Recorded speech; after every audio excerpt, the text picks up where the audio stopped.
Hoje nós estamos iniciando uma série de mensagens, odres novos. Nós cremos que Deus ele tem algo para fazer no nosso meio. Nós temos uma convicção. Mas, pastor, Deus não tem feito algo no nosso meio? Sim, Ele tem feito algo no nosso meio, mas nós cremos numa manifestação mais densa dEle. Nós cremos que nós estamos prestes a aprovar algo do Senhor, e não é como comunidade de origem, nós cremos como geração, que Deus ele tem arrebanhado um remanescente, para que esse remanescente participe de um tempo de muita liberação de Deus. E nesses últimos tempos aqui, todas as últimas séries da Origem, a gente ministrou sobre ser uma casa para Deus, sobre termos fome do Senhor, em torno da presença do Senhor. Então a gente sempre está falando sobre esses dias que nós estamos esperando. Mas nessa série de mensagens nós queremos tratar um pouco, não a respeito desses dias, mas dos dias que antecedem esses dias. Irmãos, Mateus capítulo 9, no verso 17, vai dizer assim, que não se deita vinho novo sobre uma odre velha. É interessante a gente perceber algo, isso aqui é uma figura de linguagem. Quando ele está falando isso, Mateus, né, e é Jesus ali, Mateus só está recitando aquilo, está escrevendo aquilo, um acontecimento que Jesus falou. O vinho fala daquilo que é responsabilidade de Deus. Irmãos, você acredita que Deus tem escassez? Alguém aqui acredita que existe escassez em Deus? Não, claro que não. Então nós cremos que Deus tem muito a liberar. Nós cremos que Deus não é Deus de conta-gota, Deus é Deus de abundância. Nós cremos que o desejo e o anseio de Deus em se revelar para nós é muito maior do que o nosso desejo de conhecer quem Ele é. Então, se Deus não tem conta-gotas, se Deus anseia muito se revelar para nós, por que será que a gente prova tão pouco das coisas de Deus? E esse texto ele vai falar sobre isso.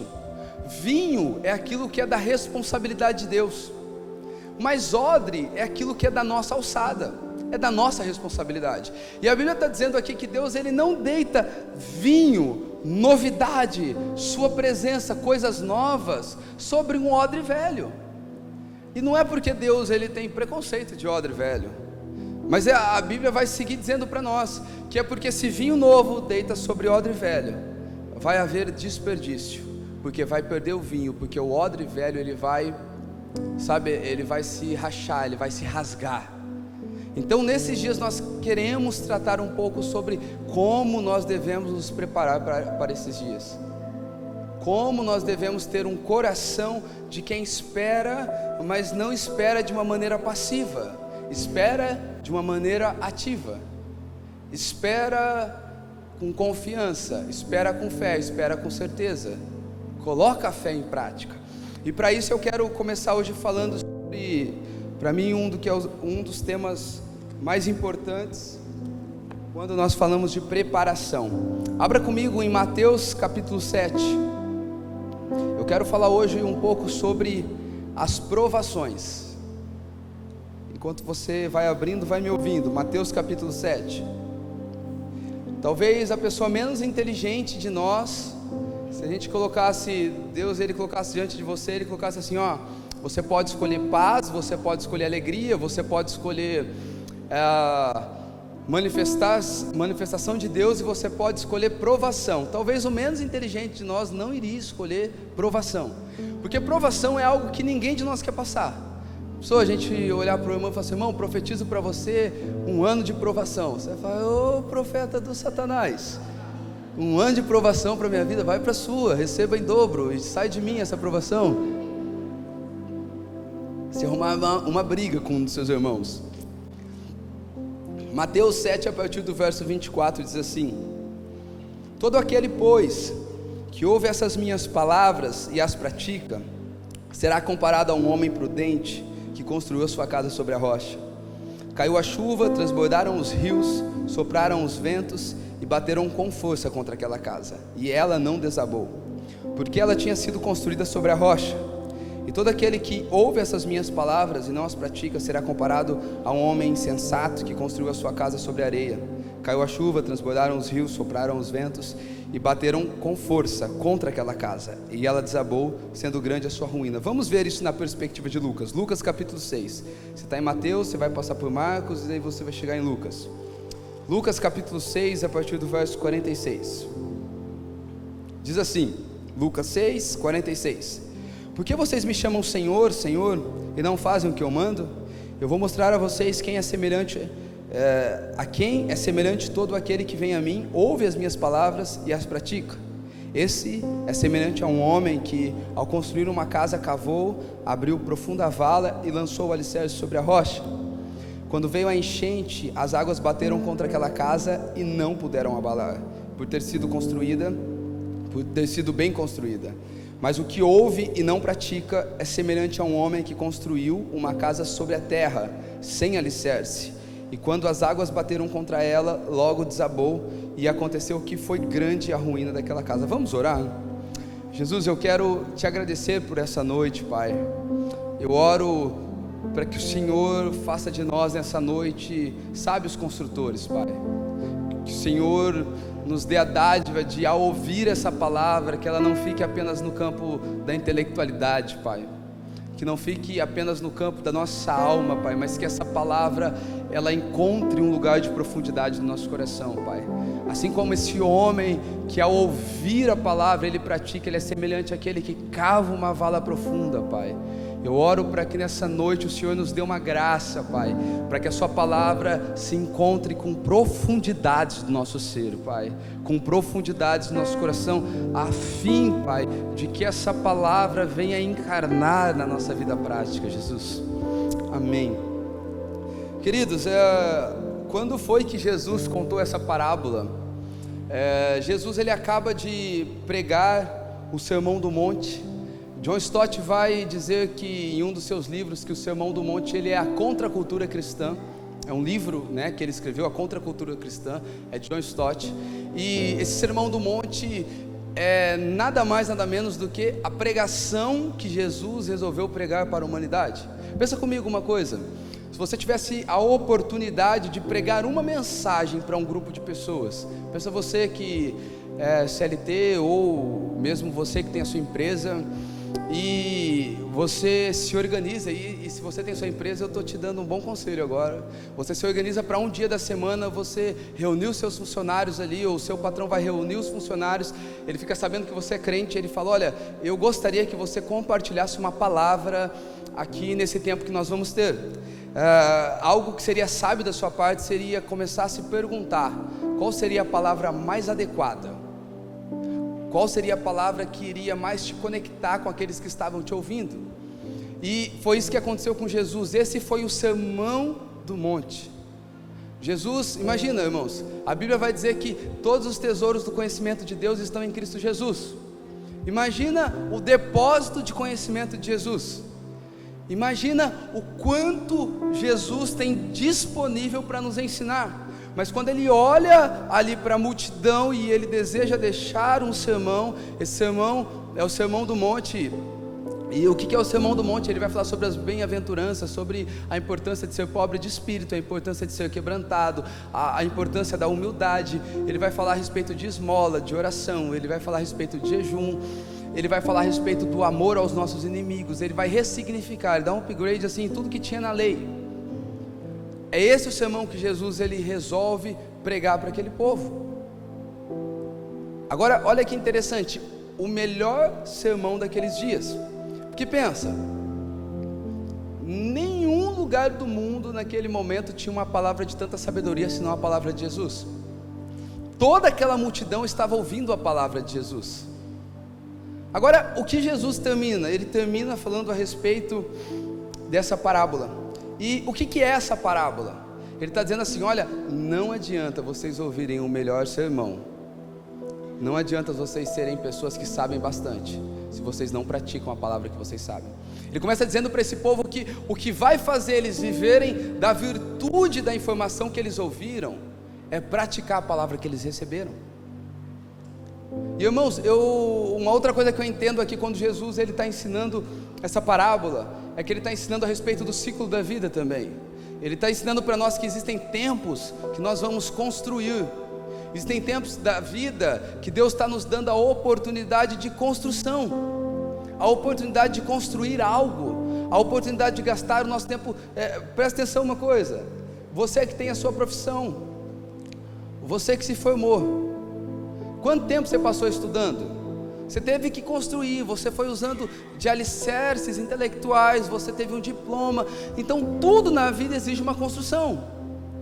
Você que está começando a caminhar com Jesus, ou você que caminha com Jesus faz muito tempo, os primeiros dias ali, o Senhor Ele libera muita coisa sobre você. Então você vai vivendo um tempo de construir algo na sua vida. Só que chega um tempo que a nossa construção ela é provada. E ela não é aprovada porque Deus tem prazer no sofrimento. Ela é aprovada porque é através de uma construção aprovada que Deus começa a abrigar outras pessoas na nossa vida.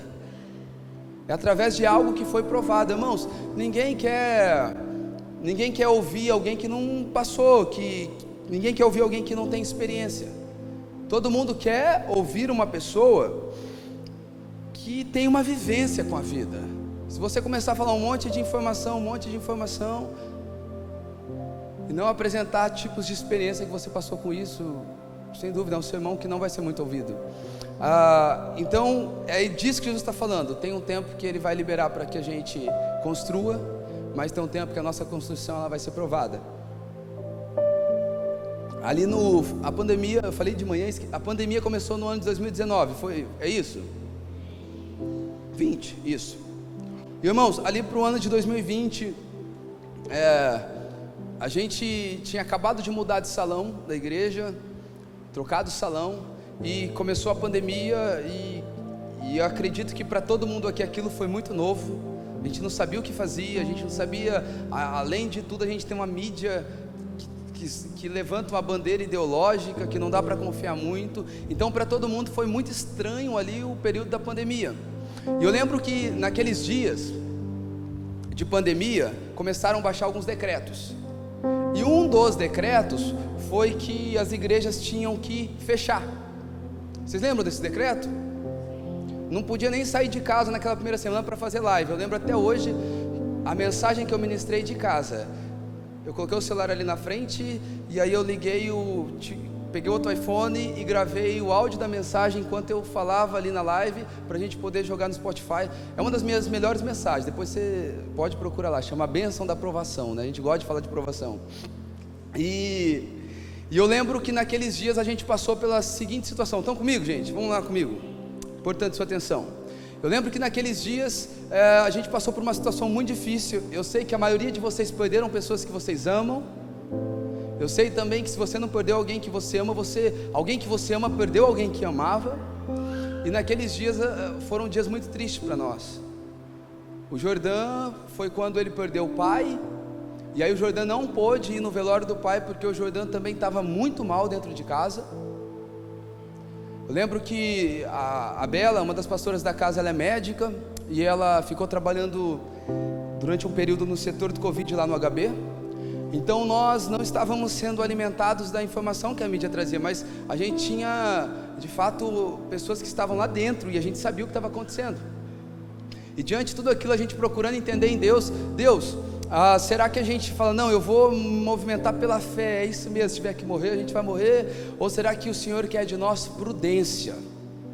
E entendemos que o Senhor queria de nós prudência.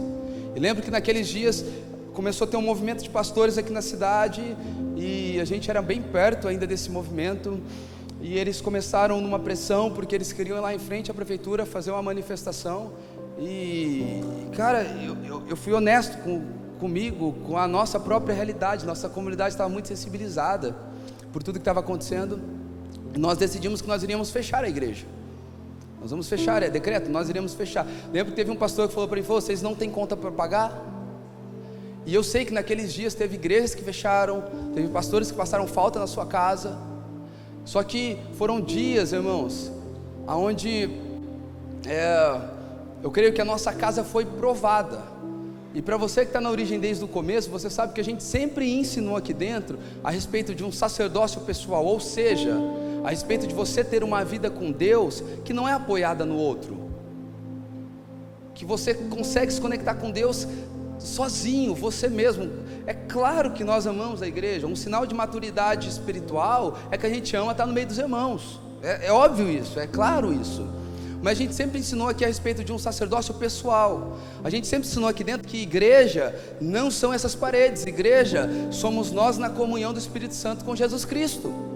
E naqueles dias, com fenômenos naturais, assim como nessa parábola foram fenômenos naturais, chuvas, enchentes, nós somos assolados. E sabe de uma coisa? Naqueles dias os nossos fundamentos foram provados. A origem, a gente tinha acabado de mudar de salão. Eu sempre conto, o Guilherme, que sempre cuidou das finanças aqui da origem, eu liguei para o Gui e falei: Gui, faz as contas aí, esse salão ele é um pouco mais caro, né? Na verdade ele era quase 3 vezes mais caro. Aí o Gui me ligou e falou: não, eu acho que dá certo, é um pouco arriscado, mas dá certo. Então vamos lá, Gui. Aí eu assinei o contrato, estava tudo certo. O Guilherme um dia me ligou um pouco apavorado, ofegante. Falei: o que foi, Gui? Eu fiz conta errada, Hugo. Eu falei: cara, é verdade? Vamos fazer um combinado, nós não conta para ninguém. Já assinamos o contrato. E nós éramos ali, eu acho que em 25, 30 pessoas, 35 pessoas. E no período de pandemia foi o período em que a origem mais cresceu. Chegou um tempo ali no período de pandemia, a gente com uma live ruim, pensa, ruim. Se você entrar lá no rolo do feed da origem, você vai ver lá embaixo as lives. Ruim, muito ruim. E chegou um tempo que mais de 30% da arrecadação da origem era de pessoas que nunca tinham pisado dentro da origem. Nós saímos desse período com a comunidade fortalecida. Eu lembro que naqueles dias o pessoal fez até um drive-thru de Santa Ceia, como se estivesse santificando um lugar, sabe, irmãos? Como se esse lugar aqui fosse um pouco mais santo. E eu acho que talvez a gente não entende o tão danoso que é para a nossa fé quando a gente vai estabelecendo coisas desse tipo. Porque a gente está querendo dizer que na igreja existe alguma coisa que é mais santa que eu não posso viver dentro da minha casa. Que um sacerdote, um pai de família, ele não tem autoridade que um pastor tem sobre uma comunidade. E sim, tem. Quero dizer para você que quem tem mais autoridade sobre o seu filho não é o pastor Hugo, é você, sacerdote da sua casa. E eu lembro que naqueles dias as nossas bases foram provadas. E o resultado disso tudo é que nós saímos. Eu lembro que eu conversando com amigos pastores, sabe que, eu não sei se você já passou por essa situação, tá todo mundo ali contando tanta história triste, e você pensa: cara, eu vou ficar até quieto, porque eu não quero desanimar eles. Foi um tempo que a comunidade cresceu, a gente saiu da pandemia com uma comunidade totalmente fortalecida, madura. Por quê, irmãos? Porque existem tempos de construção. E existem tempos que as nossas estruturas, elas serão provadas. E nos tempos que as estruturas são provadas, quem se preparou e construiu bem, vai crescer demais, vai ter um crescimento acelerado. Mas quem não se preparou, grande será a sua ruína. Então é disso que eu quero poder... Tem como desligar esse ar aqui para mim, gente? Parece uma loucura falar desligar esse ar, né, gente? Ele não funciona, é só vento, tá? Só me atrapalha. Tem como? Então eu quero poder falar com os irmãos um pouco a respeito disso. E quando eu olho para a Bíblia, alguém que viveu muito disso foi Noé. Irmãos, a Bíblia vai dizer que Noé, ele passou 120 anos da sua vida construindo uma arca. Lá em Pedro ainda vai dizer que Noé, ele era pregador da justiça. Ou seja, Noé passou 120 anos investindo numa construção e pregando a respeito de um tempo, de algo que Deus tinha para fazer. Estão comigo, gente? Vamos lá.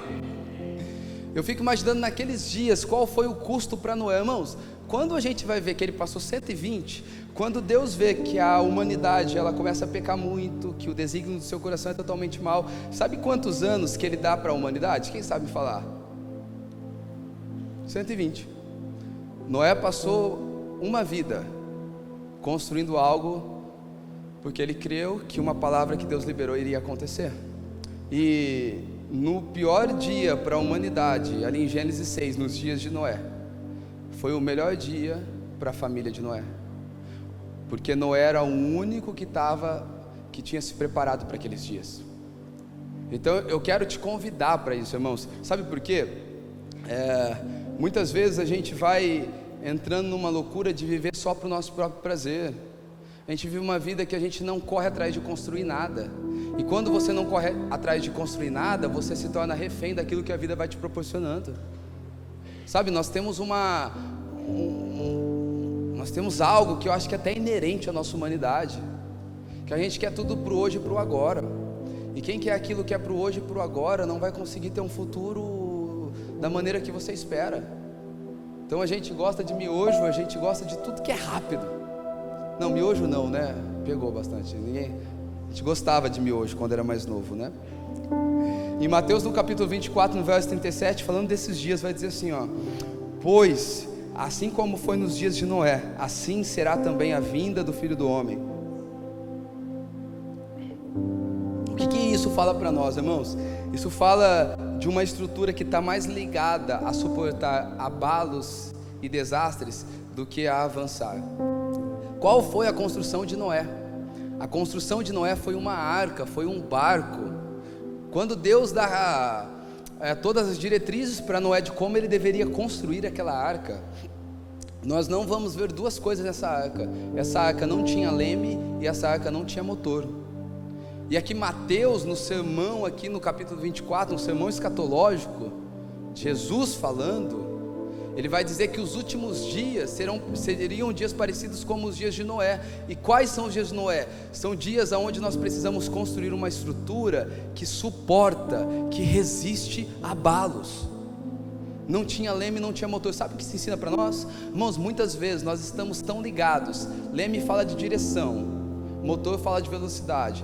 Muitas vezes nós estamos tão ligados para qual direção nós estamos indo, ou qual velocidade que nós estamos indo, e nós não estamos preocupados em permanecer fiel naquilo que nós já temos. Exemplo disso, João capítulo 15, verso 1. Eu sou a videira e o meu pai é o lavrador.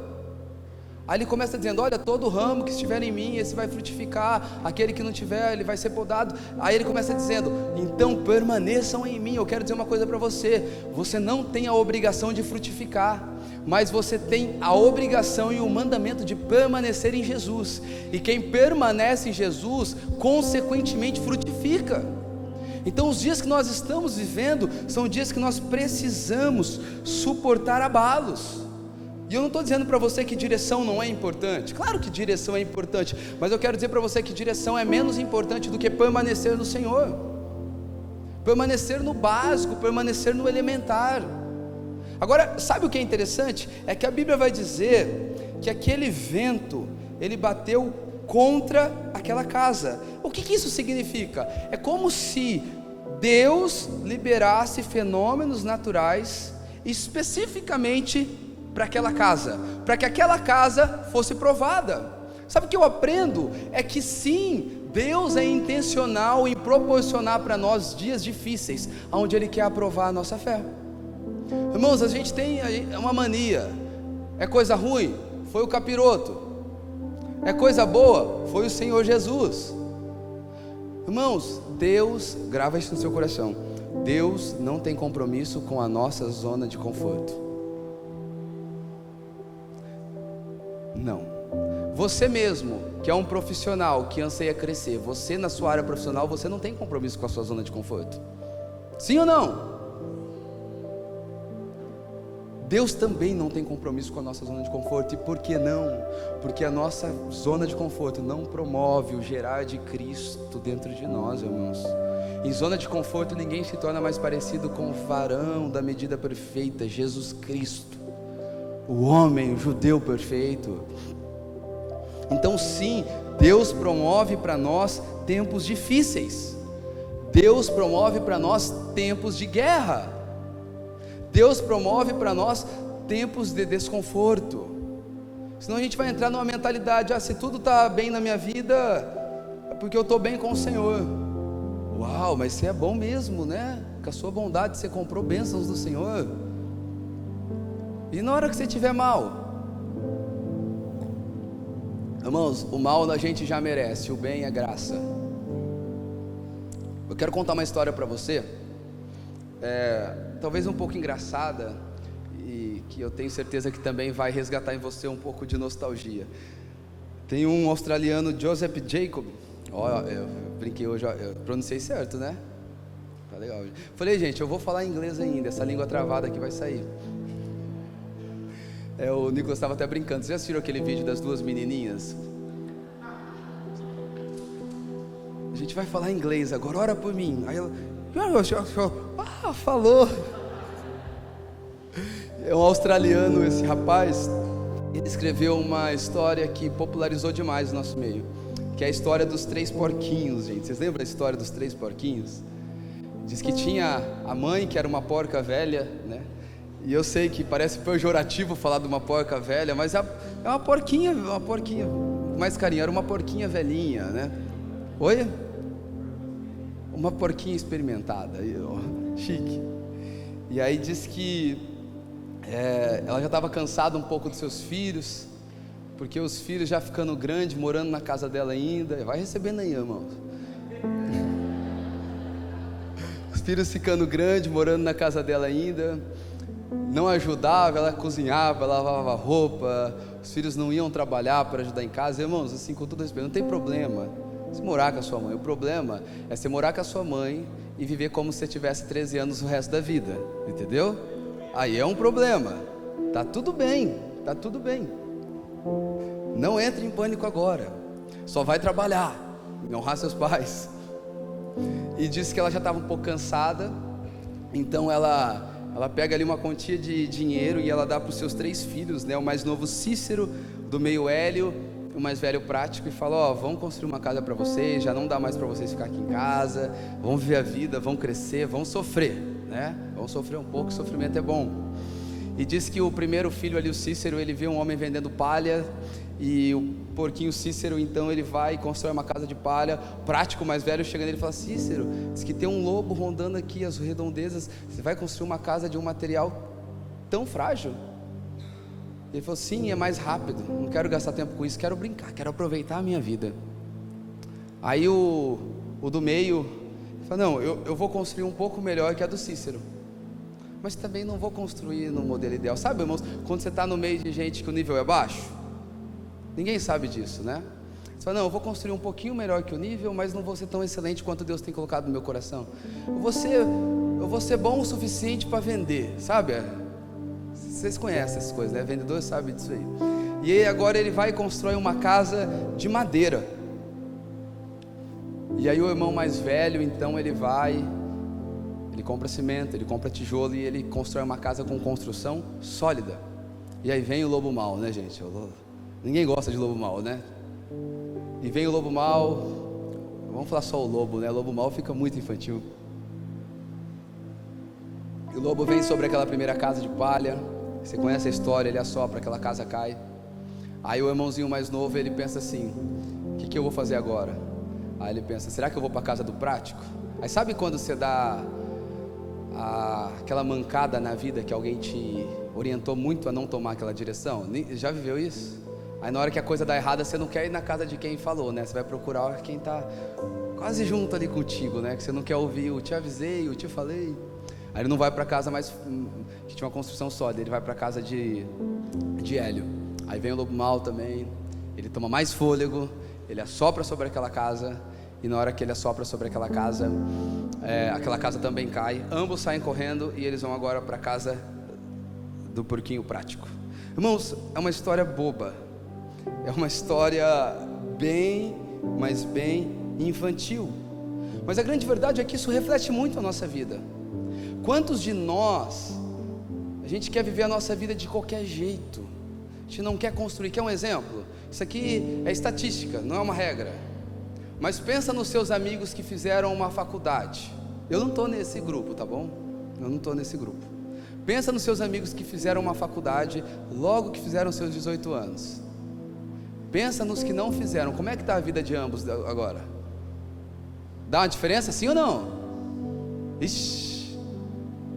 Porque a grande verdade é que a vida requer de nós um tempo de construção. Enquanto aquele enquanto aquele porquinho ele estava trabalhando para construir algo na sua vida, os outros estavam aproveitando. Irmãos, nós temos essa tendência a querer viver daquilo que sacia a nossa vontade no hoje. A gente é pronto para aquilo que é urgente, mas a gente não é pronto para aquilo que é importante. Pensa comigo, você quer prestar prova para uma faculdade, Medicina, acho que a mais cara é medicina, é isso, né? Aí você vai passar 1 ano, ou mais, ou 2, ou 3, depende do anseio que você tem para essa profissão. Você vai passar estudando para entrar naquela faculdade. Acho que medicina não se aplica, né? Porque tem prova mesmo para quem vai pagar, né? Pensa em outra profissão, pensa direito. Você passa estudando porque você quer prestar uma prova para você entrar numa faculdade federal, para você não ter que pagar parcela, para você ter uma especialização maior. Aí você passa ali alguns anos estudando. Custa, gente, sabe por que custa? Chega na sexta-feira, os amigos vão dar um rolê, sabe o que você vai fazer? Cara no livro e estudar. Os amigos estão aproveitando e brincando, jogando bola, curtindo, zoando. É aquela fase que a gente se sente bem adulto, sabe? 18 anos, que a gente descobriu o mundo, tudo de novo já se apresentou para nós. E os nossos pais que perderam o time, a gente sabe tudo. Aí você gasta algum tempo, meses, anos da tua vida estudando, você passa naquela faculdade. Aí você passa na faculdade, você não paga mensal. Mas aí quem quis só desfrutar e entrou numa faculdade para pagar, trabalha o dia inteiro e à noite tem que fazer alguma coisa para pagar a faculdade. Então deixa eu falar uma coisa para você, você escolhe onde é que você sofre. Ou você sofre construindo e você vai ter o futuro que você planejou, ou você sofre sendo reativo e sofrendo consequências que você nunca planejou. Vamos lá? Sempre vai ser assim. Percebeu que eu estou bem paizão, né? Minha filha nasceu, eu já estou preparando todo o sermão assim, né? Para cada fase da vida dela. Irmãos, porque é assim na nossa vida. Tudo aquilo que a gente não gasta tempo se preparando, a gente vai gastar tempo correndo atrás dos danos. Se você não gastar tempo numa construção sólida na sua vida, você vai ter que ser alguém que vai gastar tempo sofrendo por aquilo que você nunca escolheu para a sua vida. E agora a gente vai ver nessa história que eles tiveram que sofrer. E, irmãos, deixa eu falar para você, sofrimento sofrimento é inevitável, amém? A gente acha que o sofrimento é algo que dá para a gente evitar, não dá. Hebreus capítulo 5, verso 8 diz assim: embora fosse filho, aprendeu obediência. Obrigado, meu. Embora fosse filho, aprendeu obediência pelas coisas que sofreu. E, tendo sido aperfeiçoado, tornou-se autor da salvação eterna para todos os que obedecem. Sabe quem foi que aprendeu obediência por aquilo que sofreu? Jesus. Amigo, Jesus aprendeu a ser obediente por meio do sofrimento.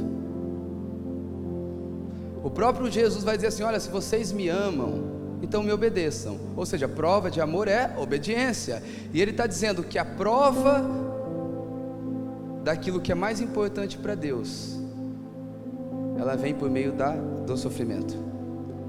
Sofrimento é algo que nós precisamos, gente. A gente precisa entender uma coisa: o sofrimento é pedagógico. Se a gente rejeitar sofrimento pro resto da vida, a gente está rejeitando aprendizado do Senhor. Sabe o que nós precisamos fazer, irmãos? A gente precisa parar de rejeitar o sofrimento. Ou melhor, a gente precisa escolher qual sofrimento a gente quer viver. É o sofrimento de se preparar, ou é o sofrimento no final de não ter se preparado? Lucas vai dizer o seguinte: ou vocês se lançam na rocha e são feitos em pedaços, ou a rocha cai sobre vocês, vocês são feitos em pó. O sofrimento é algo certo na nossa vida. O que nós vamos fazer é que nós vamos escolher como nós iremos sofrer. Você vai escolher como você vai sofrer na sua vida profissional, você vai escolher como você vai sofrer na sua vida, no seu matrimônio, porque, irmãos, tudo vai ter um tipo de desconforto. O casamento não está bom, vocês vão ter que sentar para ter uma conversa muito ruim, que por sinal o homem é passivo demais. Cara, que Deus nos livre dessa passividade naquilo que é sério, porque a gente fica escolhendo ter paz, porque mulher é terremoto, né? E a gente fica guardando coisas que estão mal resolvidas. Então, para tudo ficar bom, existe um desconforto. O sofrimento é algo que Deus tem preparado para nós, irmão. Você que vai criando seu filho sem corrigir ele, fica tranquilo, que alguém lá fora que ama menos vai corrigir. O sofrimento é algo que nós precisamos passar. Existe um dia que a gente vai ter que chegar com o nosso filho, com a nossa filha. Vai ter um momento que a gente vai ter que dizer não. O não vai ser amargo, e está tudo bem, não tem problema. Em tudo nós vamos escolher onde nós vamos sofrer, e principalmente na nossa vida eterna. Irmãos, Deus nos deu 70, 80, 90 anos para a gente não rejeitar o sofrimento aqui, para que a gente viva uma vida eterna. Mas se você escolher viver 70, 80 anos para o seu prazer, você vai sofrer para uma eternidade. Eu sei que essa mensagem aqui hoje ela traz consciência, mas todo o meu desejo é trazer esse tipo de consciência para você, que nós precisamos abraçar o sofrimento que vem oriundo da cruz. Você acha que Jesus vivia aleluiado todo dia? Você acha que a vida de Jesus era sobrenatural todos os dias, irmãos? Há um limbo dos escritos. Jesus foi aparecer ali com uns 30 anos, depois dele ser um adolescente. O que é que aconteceu na vida de Jesus? E talvez você está vivendo uma vida que hoje é uma vida um pouco pacata, é longe de ser aquilo que você desejava. Mas tudo que o Senhor está querendo nesses dias é que você pare de se auto-sabotar dos seus sofrimentos, que você se jogue num lugar onde Ele pode tratar, Ele pode te curar, onde Ele pode mexer dentro de você, onde você possa começar através da palavra que você ouve, viver uma vida prática, construindo a casa sobre a rocha, fazer de você alguém que tem estruturas emocionais firmes para resistir o que Deus tem para a sua vida. Ou você vai ficar a vida inteira vivendo na superfície das coisas. E aí a gente tem uma geração superficial ao se relacionar, superficial na sua profissão, superficial em tudo, porque a gente na real não se aceita, porque a gente na real sabe que tem fundamentos que precisam ser alterados na nossa vida, e o medo de alterá-los faz a gente viver uma vida infeliz. Por que infeliz? Porque toda hora a gente precisa de alguma coisa externa para ter um pouquinho de alegria. Passa as coisas externas, já tem tristeza de novo. Deus está chamando a gente para construir a nossa casa sobre a rocha, gente. Agora, eu sei que a maioria das coisas que eu estou te falando, você já sabia. O que eu estou fazendo é que eu estou conectando, usando Bíblia e trazendo um nível de clareza para você. Então, por que será que a gente não consegue viver essa vida, gente?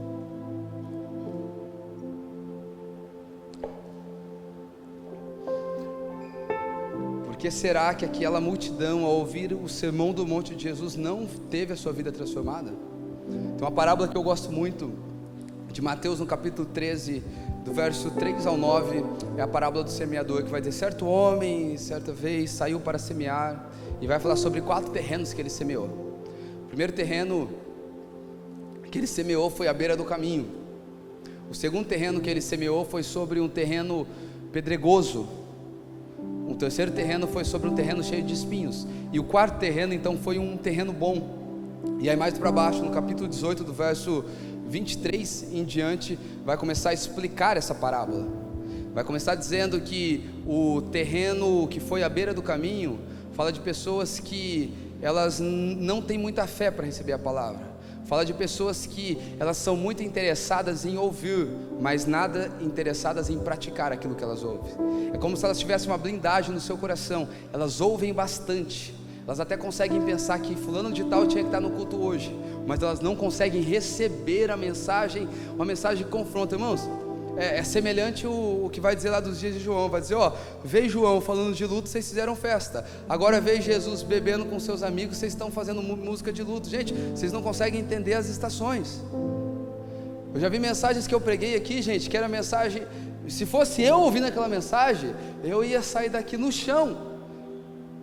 E vi gente saindo feliz porque aprendeu um pouco mais de algo diferente. Irmãos, a mensagem ela precisa encontrar um coração interessado em desenvolver ela, em praticar ela. Então essa semente na beira do caminho fala de pessoas que têm interesse na informação, mas não têm interesse em praticar a informação. Agora, qual que é o terreno pedregoso? O terreno pedregoso, ele vai falar que é a respeito de pessoas que elas recebem a palavra, recebem com alegria, mas na hora que vem as provações da vida, porque o terreno é pedregoso, essa semente ela não consegue encontrar lugar para firmar as suas raízes. E isso vai falar de pessoas, irmãos, que têm problemas emocionais. São pessoas que elas são confusas nas suas emoções, os seus complexos, as suas faltas, não deixa com que a palavra ganhe terreno para frutificar. Você recebe com alegria, mas porque você tem uma visão errada de você, de Deus e do mundo, essa palavra não frutifica no seu coração. E vai falar de um terceiro grupo de pessoas que são esse terreno que é um terreno espinhoso. E a parábola vai ensinar que esse terreno espinhoso fala de pessoas que elas ainda estão envolvidas com as ansiedades dos nossos dias. Elas são vislumbradas com as riquezas da terra. Então fala de pessoas que têm ainda uma mente dividida. Você quer Jesus mais alguma coisa. Você quer Jesus, mas você quer ainda uma vida incrível nessa terra, ainda que você tenha que negociar Jesus. Aí você vira um crente praticante que não tem um evangelho praticado na sua vida. Você se torna um cristão não praticante, né? Um ateu, um à toa, sabe? Um ateu praticante, que é alguém que sabe tudo, mas não pratica nada, que é alguém que conhece Deus, mas vive como se Deus não existisse. Esses são os terrenos, e é por isso que a gente não consegue ter uma vida prática. É como se o terreno pedregoso fosse pessoas que fossem ruins de coração, mas o terreno espinhoso, pessoas que são ruins de mente. Isso eu nunca mais esqueci depois que eu ouvi. Porque eu olho para mim, você já parou para pensar? Que tirando o terreno à beira do caminho, que são pessoas desinteressadas, a gente está falando de pessoas que têm uma conduta e uma vida cristã, mas não conseguem receber a palavra na sua totalidade. Irmãos, eu olho muito para a minha motivação. Eu acho que esse é o momento que você deveria olhar muito para a sua motivação. Por que que a gente não consegue criar raízes, construir uma casa em um terreno profundo? Será que é porque a gente quer Jesus e mais alguma coisa? Ou será que é porque tudo que a gente ouve, a gente olha para dentro de nós? Não, mas se comigo não aconteceu assim, não deve ser assim. Irmão, você não é a última bolacha do pacote, e glória a Deus por isso. Eu sei que nós temos histórias tristes, conheço uma porção aqui das pessoas que eu estou olhando, eu sei que a vida não deu mole para nós não. Teve dificuldade com nossa família, está tendo dificuldade com muita coisa, mas eu quero dizer uma coisa para você: o que está te atrapalhando a ter raízes profundas é que você olha muito para você ao olhar para a palavra, e você deveria olhar para você através da palavra e não para a palavra através de você. Faz diferença, irmãos. É a palavra quem modela quem você é, e não você que vai trazer uma perspectiva da palavra. Todas as vezes que eu vou preparar um tipo de mensagem aqui para ministrar para vocês, eu sempre estou orando: Senhor, tira os meus achômetros, faça de mim um canal neutro mesmo, para poder comunicar uma palavra que toque todas as realidades, que conecte quem está me ouvindo comigo. Agora, sabe o que é interessante? É que em Lucas vai dizer que esse homem que construiu a sua casa sobre a rocha, ele cavou bem fundo e pôs alicerce na rocha. E o que é cavar profundo para nós, irmãos? Lembra que eu falei aqui para quem estava semana passada sobre um homem interior? Quem é o nosso homem interior? São nossos afetos, são nossas motivações, são aquelas coisas que estão aqui dentro que a gente tem até vergonha de falar para os outros. Qual é o homem que consegue viver a palavra? Qual é o homem que consegue construir a sua vida sobre a palavra? É aquele que, quando recebe a palavra, ele cava profundo, ele abre a profundidade do seu coração, ele começa a dizer: Deus, entra nos porões da minha alma, pode começar a tocar nas dores que eu não deixo ninguém tocar. Deus, pode vir com redenção sobre os meus medos. Irmão, tem gente, eu acho que até falei isso na semana passada, mas tem gente no nosso meio que sonha direto que alguém que ama muito foi embora. Eu sei que a gente tem medo de perder quem a gente ama, faz parte, mas já vira algo que é um pânico da pessoa, porque a nossa confiança está mais no ciclo emocional que a gente tem, no dinheiro que a gente tem. Tem pessoas que são assombradas, sabe, se elas perderem a empresa, o dinheiro delas. Tem pessoas que colocaram no lugar do Senhor um líder religioso e por isso estão totalmente feridas hoje. Sabe o que o Senhor está chamando para nós? Sabe no que o Senhor está nos chamando nessa noite? para a gente abrir uma vala profunda do nosso coração, para a gente abrir uma vala profunda no nosso interior. Isso fala de um caminho de morte, isso fala da gente parar do nosso não me toque, não me rele, em áreas que a gente foi muito ferido, e abrir para que a palavra tenha efeito completo, para que Jesus, através do Espírito Santo, comece a redimir cada área, cada molécula do nosso ser. É Deus nos chamando para um lugar de profundidade. Agora, qual que é o nosso problema? É que nós queremos coisas profundas de Deus, mas nós não deixamos Ele tocar o profundo do nosso ser. Deus não quer mudar o seu comportamento, isso é coisa de religioso. Deus quer mudar os seus afetos, os seus gostos. Deus quer te fazer não querer mais aquilo que o ofende. Deus não quer simplesmente que você vire um crente, irmão. Um crente que não tem vida de Deus, ele é mais endemoniado do que alguém que está lá fora. Com todo respeito e amor a vocês, Deus quer modelar os nossos afetos. Deus quer tocar no nosso coração, abrir uma vala profunda, a tal ponto que tudo do lado de fora pode estar ruim, mas porque nós temos raízes profundas, nós estamos sendo tocados por Ele lá no profundo, a gente vai permanecendo, a gente vai resistindo, a gente vai ficando diante dEle, até que o sol brilhe. Eu não sei se você já passou por um tempo de muita dificuldade na sua vida. Não sei se você está passando hoje.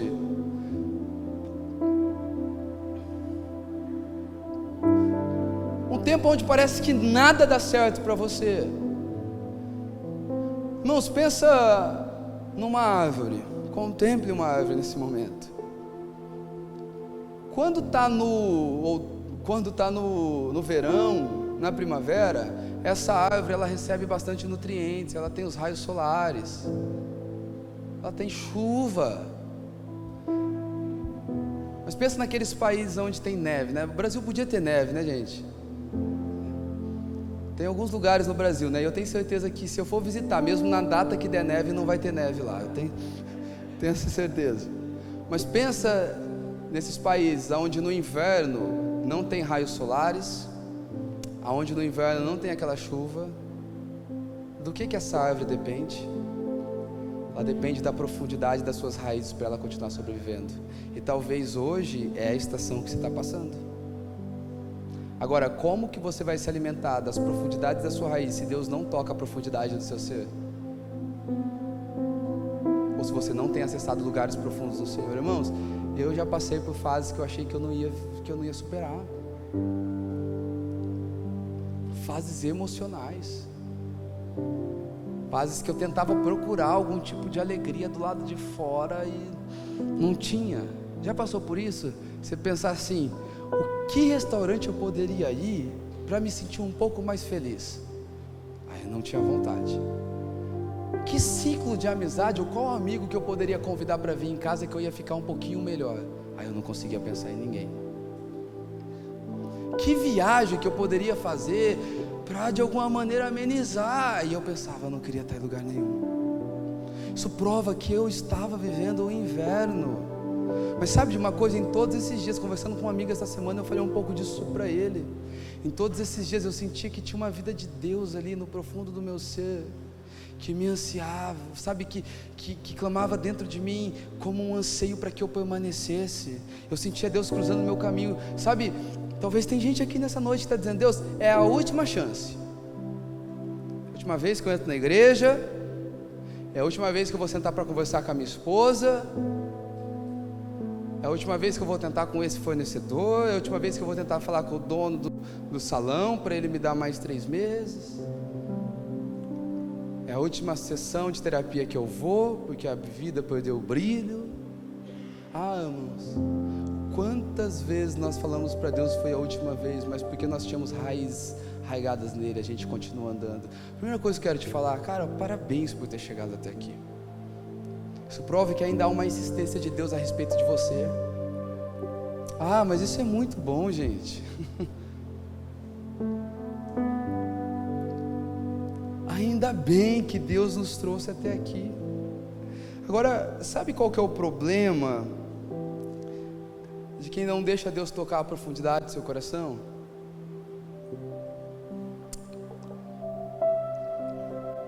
É que a gente se torna aquelas pessoas, irmãos, que não dá certo em nada.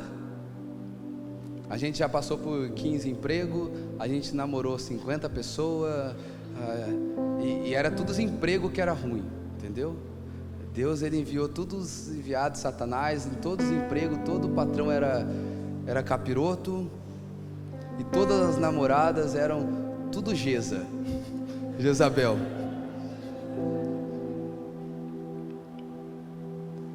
Rodou já por 500 igrejas. Sabe por quê? Porque você não criou raízes profundas.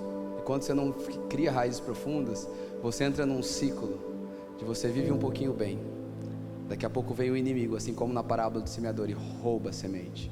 Você vive um pouquinho bem, mas porque não tem profundidade, você não aguenta passar por um perrengue por Jesus, você vai lá, é uma árvore que cai novamente. Você vive um pouquinho bem, mas se apresenta para você uma oportunidade de ganhar um dinheiro ilícito, você vai lá e negocia de novo sua relação com Jesus. Sabe o que a gente normalizou na igreja, gente? Gente que não cresce. Parece que o que é fora da curva é a gente que amadurece espiritualmente, e o normal é gente que não cresce. Vocês estão me amando ainda? Que eu amo vocês, irmãos. Então dá um sorriso para mim assim, ó. Ah, isso, que ficou bom, estava muito tenso. E aí, porque a gente não cresce, gente, sabe o que a gente vira? Uma creche gospel. Desculpa, mas é verdade. E por que uma creche gospel? Lá em Gálatas capítulo 4 vai dizer assim, que o herdeiro, enquanto ele é menino, nada ele se difere do escravo. Irmãos, já parou para pensar que existe uma herança do Senhor, que tem a ver com o seu chamado, tem a ver com a sua vida, que é para ser desfrutada aqui na terra, mas porque a gente é essa creche gospel ainda, Deus não pode liberar sobre nós, aí Deus fica de conta gota. Gente, Deus nos livre dele olhar para a nossa vida e pensar, eu tenho tantas coisas grandes para você, mas porque você não tem raízes profundas, eu não vou te dar. Que Deus nos livre. Irmãos, eu sei que eu estou diante de pessoas que têm um chamado do Senhor. Eu sei que eu estou diante de pessoas que têm sim encontrado suas dificuldades, mas eu acredito que se o Senhor tem nos advertido, nos exortado com uma palavra como essa palavra dessa noite, é porque o Senhor está vendo a esperança para nós ainda, de construir a nossa casa sobre a rocha, de não depender de nada que é externo, de não depender de uma boa igreja para ter uma vida com Deus. Mateus capítulo 7, verso 24, diz assim, todo aquele, pois, que ouve essas minhas palavras e as pratica, será comparado a um homem prudente, que construiu a sua casa sobre a rocha. Quem é um homem prudente? É o homem que aplica a informação, gente. Então a nossa geração, ela é gorda de informação. A gente consegue ter um paradoxo, a gente consegue ser uma creche gospel, mas bem gordão de informação. Olha que paradoxo. Porque a gente sabe muito, mas deixa eu te falar, todo conhecimento que não se torna uma vida prática, ele se torna um lugar de morte dentro de nós. Deus está nos convidando para aplicar a palavra no hoje e no agora. E entenda, aplicar a palavra vai te levar para um lugar de provação. Nós seremos provados. Abra comigo Hebreus capítulo 5, para a gente ler junto um texto, para você perceber que o mal que eu estou falando hoje é o mal que eles viviam lá no primeiro século. Hebreus capítulo 5.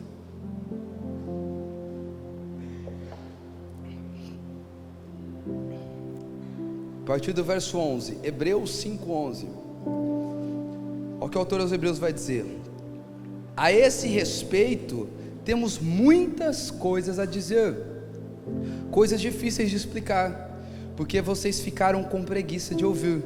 Pois, quando já deviam ser mestres, levando em conta o tempo decorrido, vocês têm novamente a necessidade de que lhes ensine quais são os princípios elementares dos oráculos de Deus. Passaram a ter necessidade de leite e não de alimento sólido. Nós vamos continuar lendo, mas espera aí. Se ele está dizendo que esse povo passou a ter necessidade de leite, quer dizer que esse povo então eles não bebiam mais leite. Eles já comiam um alimento sólido, mas porque eles tinham preguiça de praticar o que eles estavam ouvindo, eles regrediram na sua fé e precisaram novamente beber leite. Vamos voltar à leitura. Ora, todo aquele que se alimenta de leite é inexperiente na palavra da justiça, porque é criança, mas o alimento sólido é para os adultos, para aqueles que o que está dizendo aí? Tem as suas faculdades exercitadas para discernir não somente o bem, mas também o mal. Irmãos, o autor aos Hebreus, e vou te falar, ele não estava brincando. Quando a gente vai pegar o livro de Hebreus para estudar, é um livro sinistro, a tal ponto que ainda não existe uma concordância de quem escreveu esse livro, e eu vou dizer, não vai existir essa concordância. Alguém vai querer inventar a roda para dizer.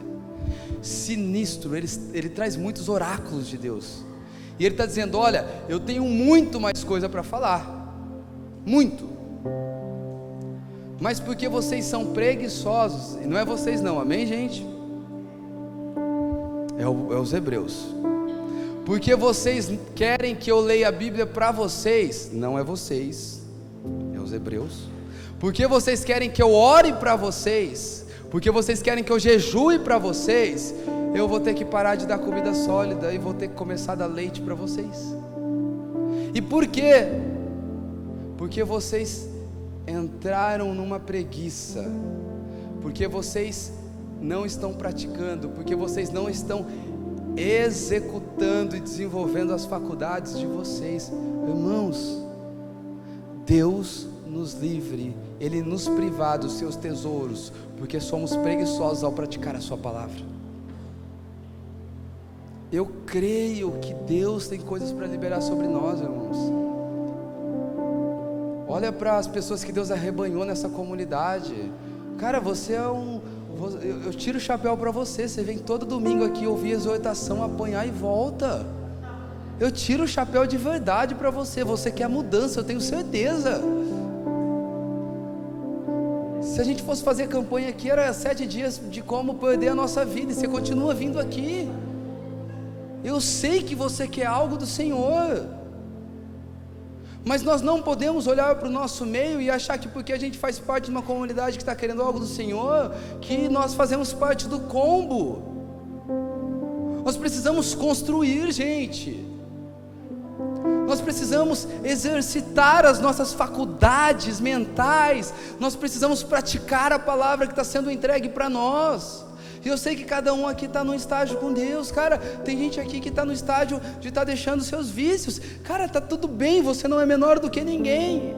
Eu sei que tem gente aqui no nosso meio que está no estágio de aprender a ter uma boa conduta, uma roupa adequada, que não vai levar os homens à cobiça. Está tudo bem, eu entendo o seu estágio. Eu sei que tem gente aqui que está rodada já no evangelho, que está machucado pra caramba com gente e não quer mais confiar em pessoas. Está tudo bem, está cada um no seu estágio. Eu sei que tem gente no nosso meio que acha que já aposentou em Jesus. Está tudo bem, mas eu quero dizer uma coisa para você: a construção da vida, enquanto nós estamos vivos, ela continua, e você decide o que você constrói hoje, mas você é obrigado a colher o que você está construindo hoje no amanhã. Decisão de construção é hoje, mas a colheita no amanhã não é decisão, ela vem, é lei natural. E eu estou te chamando, assim como nos dias de Noé, amigos, vamos construir uma comunidade que ama Jesus. Vamos construir um ambiente onde Jesus pode vir descansar. E como nós fazemos isso? Não é sendo crente, vindo de segunda a segunda na igreja, mas é alinhando a nossa vida aos parâmetros de Jesus. É parando de se auto-sabotar. Deus não tem escassez. A dificuldade dele é encontrar homens de confiança que não vão estragar a fama de Jesus na hora que Jesus derramar algo poderoso. Homens de confiança. Ele continua dizendo: procurei entre vocês um. Deus continua procurando entre nós, irmãos. Você acha mesmo que Deus vai derramar avivamento sobre pessoas que são imaturas na sua vida emocional? Claro que não, porque na hora que Deus derrama um avivamento, como você é imaturo, você deseja afirmação, você vai querer fazer um monte de coisa legal e querer a glória para você. E é por isso que Deus está nos convidando hoje a deixar Ele entrar nas profundezas do nosso ser, para Ele começar a redimir toda a falta que a gente tem, todo o desejo por afirmação que a gente tem. E igreja é esse lugar, viu, gente? Não se ofenda, tá? Porque foi assim comigo também. Igreja é lugar de gente que não deu muito certo em outros lugares e foi para a igreja. Amém? Ô pastor, mas eu vivo uma vida legal. Irmão, quem está lá fora,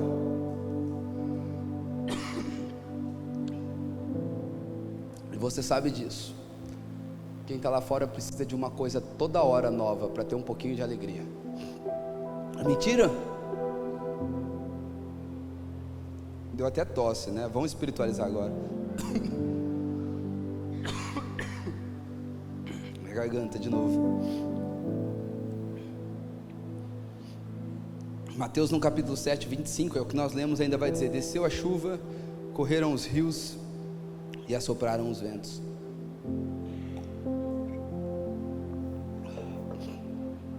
Chuva, rio e vento, todos esses fenômenos naturais, ou seja, Deus usa coisas naturais e cotidianas para trazer provação sobre a nossa vida. Sabe o que eu queria propor para nós nessa noite? A gente abrisse o nosso coração, para que a gente desse mais uma chance. Eu acho muito ousado falar isso e até acho, é quase uma heresia, né? Deus não precisa de mais uma chance, mas para mim me comunicar com você, que você desse mais uma chance para algo de Deus acontecer na sua vida. Você que está ferido. E por que a gente se fere com igreja, gente? Ah, pastor, porque pastor é ruim. É verdade, você está certo.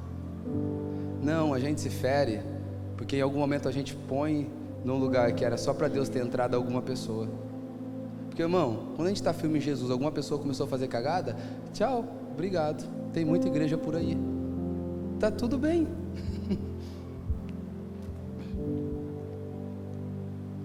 Que você abrisse o seu coração, porque existem faltas aí dentro que você está tendo que fazer força demais para mostrar para os outros que está tudo bem, que está tudo legal. Sabe, é noite de abrir valas, é noite de abrir um caminho de morte, é noite de dar vazão para que Deus cure a nossa alma, a fim de que nos tornemos odres preparados para que Ele derrame vinho novo sobre nós. Você quer o vinho de Deus, gente? O que é vinho novo do Senhor? Irmãos, existe uma vida melhor, existe uma vida mais leve, existe uma vida que você não tem que ficar esperando a sexta-feira para fazer alguma coisa legal ou para receber o seu salário. Existe uma vida que tem sentido. Eu acho que a grande busca do ser humano é por sentido, é por propósito. E sentido e propósito a gente só encontra no Senhor. E a gente, para viver sentido e propósito, a gente tem que deixar o medo. A Bíblia vai dizer que o verdadeiro amor, ele lança fora todo medo. O medo e o amor não habitam juntos na mesma casa. A minha oração é para que Deus traga amor sobre nós. Que a nossa grande dificuldade é que a nossa identidade está totalmente distorcida, porque por não entendermos que Deus é um Pai que ama, a gente está procurando alguém que ama aqui fora, e o amor que a gente procura ninguém pode dar pra gente. Então é por isso que a gente vive um casamento frustrado, porque a gente está procurando na esposa aquilo que Deus nunca disse que a esposa tem que dar pra gente. Vamos lá?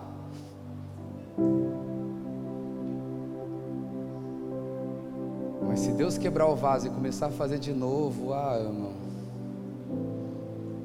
o profeta dizendo: olha, Deus me levou, me desceu até a casa da olaria. Feche seus olhos, fazer aquele ambientezinho assim. Apaga a luz para mim, Igor. Imagina agora a olaria de Deus. Imagina você nas mãos do Senhor. Irmão, contemple. Contemplação é uma coisa que o crente perdeu. Contemple.